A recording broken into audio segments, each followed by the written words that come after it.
Bia kamal guasame bana rodan ngech ka Thok English kana Thok Nath bana je Thok ka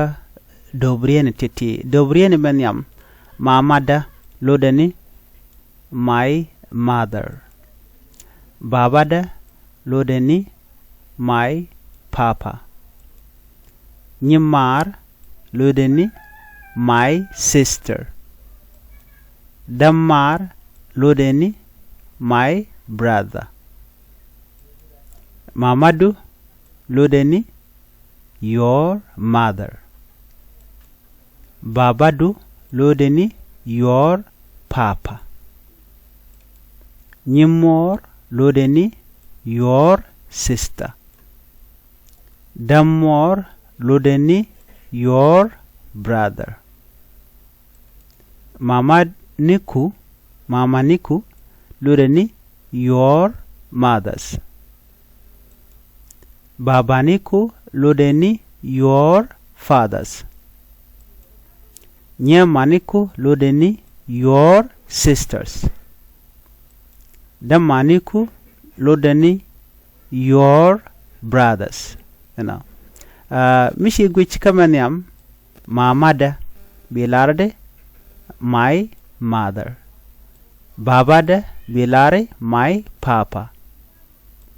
Nyimar bilare my sister Dammar bilare my brothers Mamadu bilare your mother Babadu bilare your papa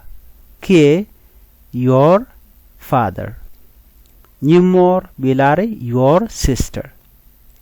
Dammor bilare your brother Mamaniku bilare your mothers Babaniku bilare your fathers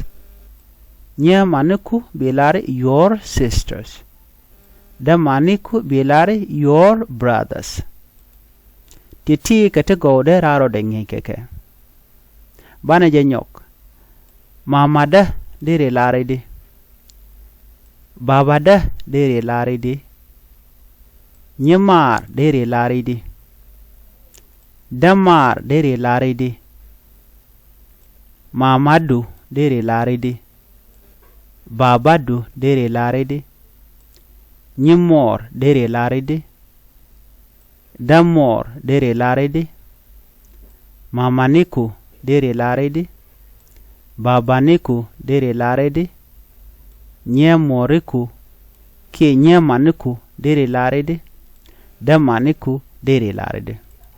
kare tini kete gowti de raro de ngi keke ka Thok Nath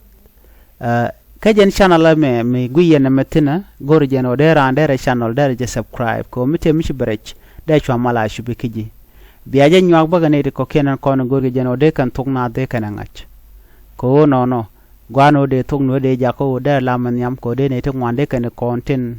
de queen chekena class melet ko de rande re queen ke bible kadere ket kadit ka Thok Nath muguri channel me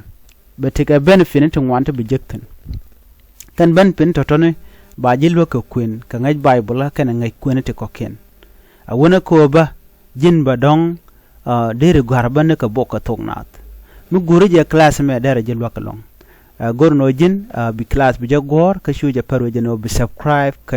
en class me Thok Nuer ka rwade kana Thok English ban min gor ka longo de rander Thok dara jangach la Thok Nath kwende kana gware ene bana je kam do dien chuye pero jeno be subscribe ya te kamal